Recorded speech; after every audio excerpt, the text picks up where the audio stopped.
we have 57 days, 19 hours to the Ironman,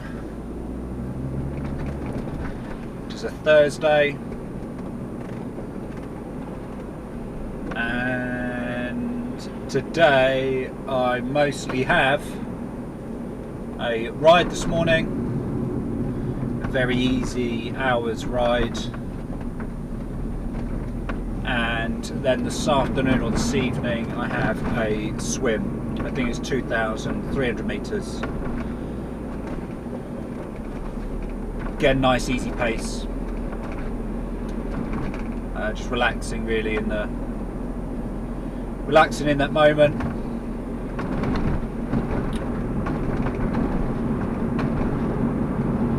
Body as a whole this morning is feeling good. Certainly don't have any DOMs or anything like that, so there's certainly no muscle soreness. It's reflecting this morning on,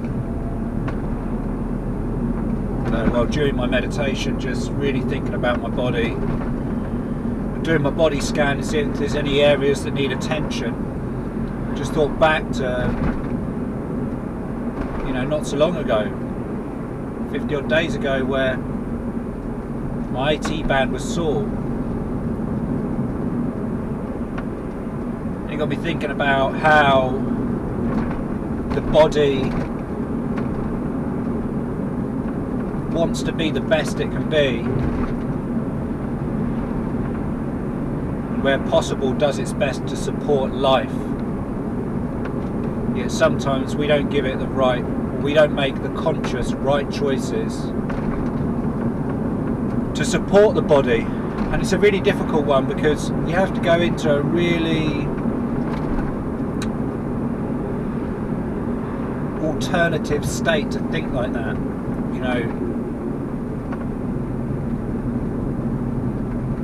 bit of a woo-woo state, a bit out there.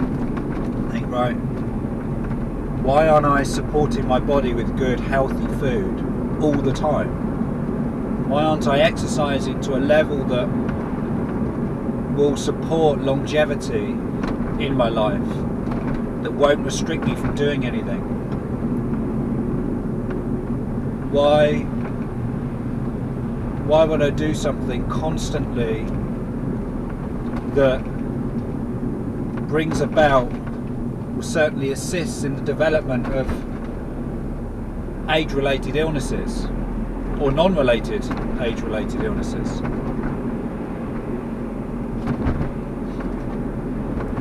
In order to answer those kinds of questions, you have to go really deep into a bit of self-reflection, self-analysis. Certainly a body scan, a focused moment, a pause, a time for you to think about what you're doing helps in that. But it's not a 5-minute job really when you start to analyse the person that you've become,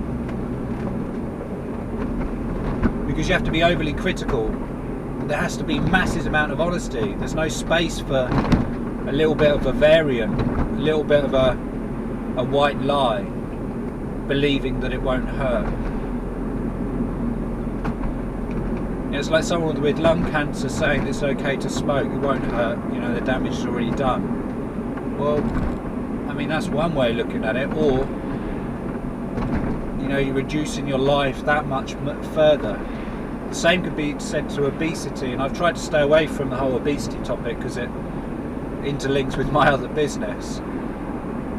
I want this to be a completely standalone individual area, but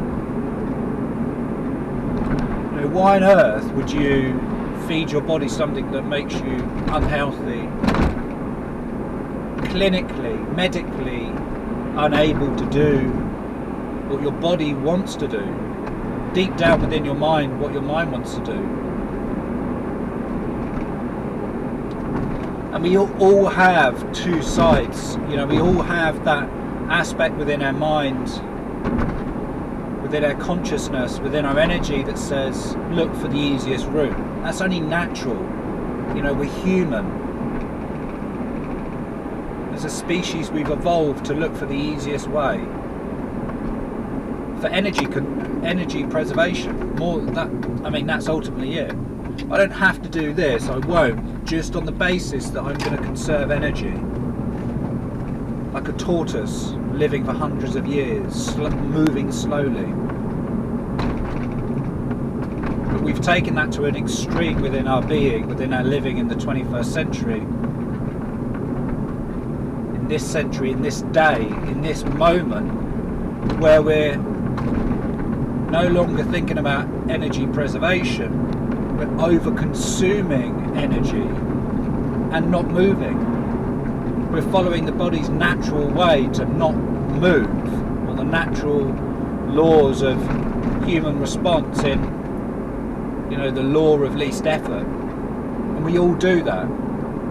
But we're consuming a calorie-dense diet that is full of chemicals. There's some really cross wires there. You know, I know some bodybuilders that consume absolute rubbish as a food. It's a dietary staple. But they're burning thousands of calories a day. I'm not saying it's the right thing to do.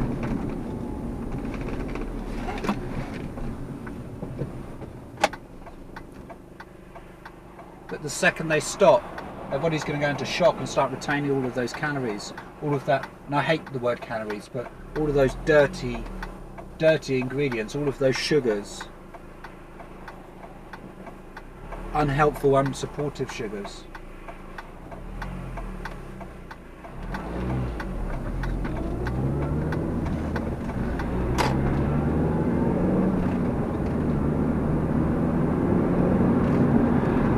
It is time to start listening to our bodies. It's time to start reflecting.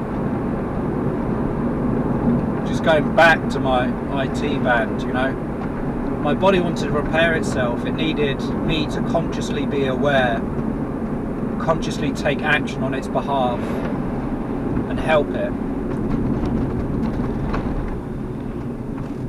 And it may be, I think I said in the video before, 80% down to my trainers, changing running style. It's got to be probably about 10% in the activities that I'm doing. The awareness over my stretching, awareness over what aggravates it. The percentage in there of mobility. I sit a lot during the day. The body's not designed to sit, it's designed to move. If I had one of those running desks, or treadmill desks I think they're called, I'd have one. Just constantly walk, keep the body moving. I don't, so I won't. But, you know, for now, for me, right now, it's just about being aware, understanding that if I support my body and listen to it, it's telling me, it's screaming at me what it needs. Right now, this morning, I've woken up, I'm full of energy. It's telling me I want to exercise. It's telling me he wants to burn some of some of this energy that's producing. And if I don't, you know, do something else with that energy that might not be supportive. My IT band now is better. It's not, I've not felt any kind of resistance in that area at all because I listened. I guess what I'm saying is, in a long roundabout way, is start listening to your body. It is telling you exactly what's not working. But in order to really tune in and find out what it's telling you, you need to get rid of all the clutter that's going on around here, all of the stuff happening on the outside.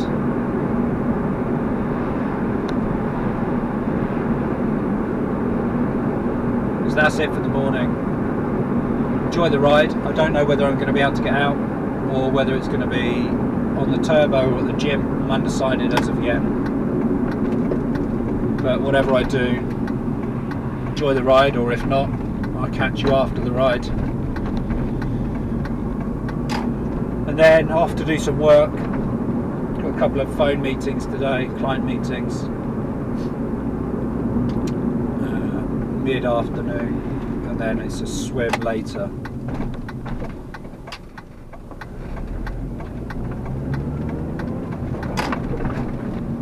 That's it for now. Thanks for tuning in. Yesterday, just before I leave you, yesterday I did my first podcast. It's available, should be available in the next 10 days on iTunes if you're following this on in real time. If not, I've put a copy on my YouTube page, so don't forget to check that out. For now, peace out. Just finished the ride, hour on the bike. Glad I did it indoors and didn't leave it any later because it's just started to rain.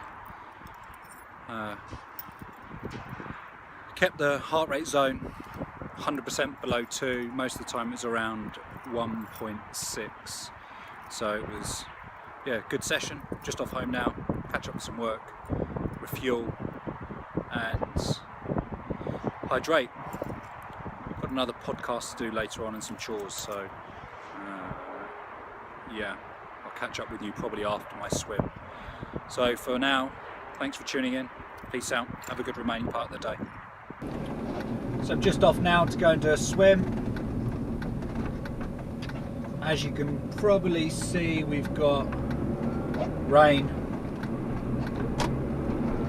So my choice to go indoors this morning was the right choice. For me anyway.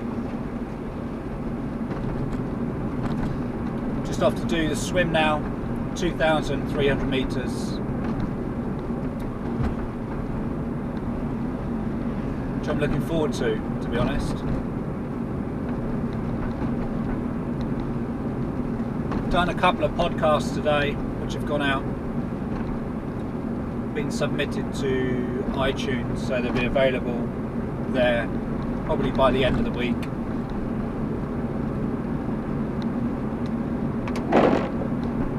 Release them as videos as well on YouTube. I don't know whether that's going to be something that I continue to do, to be honest. It's going to be more about getting some of the ideas, concepts and beliefs that I have just out that don't really fall or fit into the videos.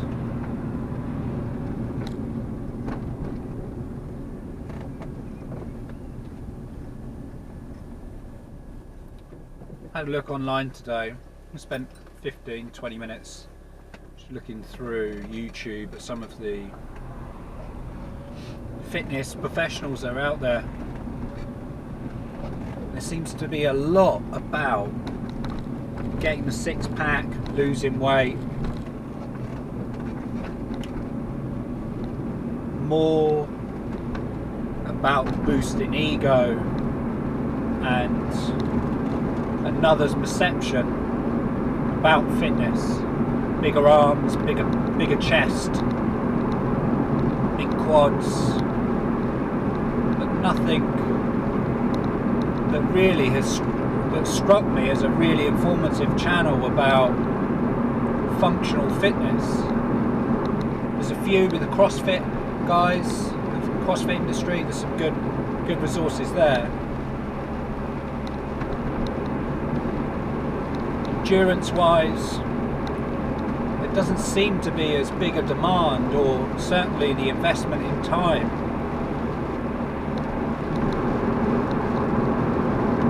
You know, the internet or social media is playing with, and I'm talking about men specifically, you know, abs, and I've been guilty of it before. I released a book called Abs for Dads. It's when I was in my aesthetically peak, aesthetically prime condition. Couldn't run 10k though. Looked good in the beach, but none of it was functional.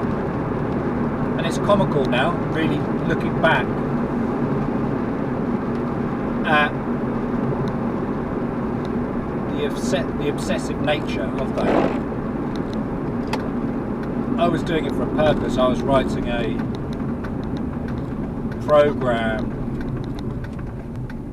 and testing my own body to see if it was something I could do. Similar in what I'm doing right now with the 100 Days to Ironman project. But that was a 12-week program going from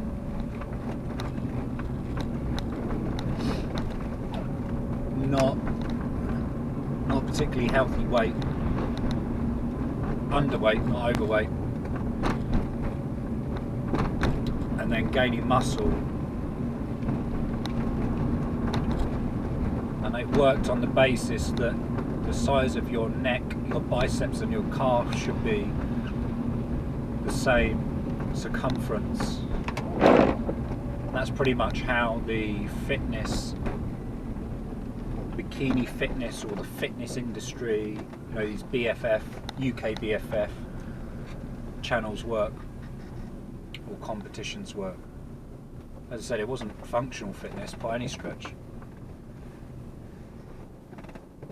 Could lift a dumbbell.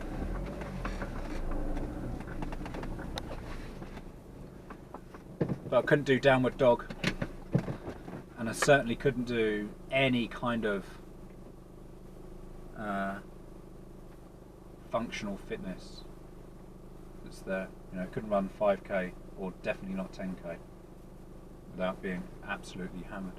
So that's it for now. I'll catch up with you after my swim.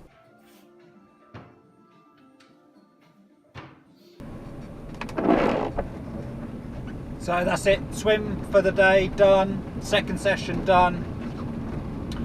Went really well actually, better than I anticipated. I did 2 lots of 1,000 meters, then just a kind of a nice and easy 300 meters at the end, which finished it off. No particular pressure, comfortable pace, got in the zone, just relaxed. So that's it for today, video wise. I'm off home now to have my tea, early night, swatting up on some reading, and then yeah, that's it until tomorrow. So thanks for tuning in, catch up with you tomorrow, be safe, peace out.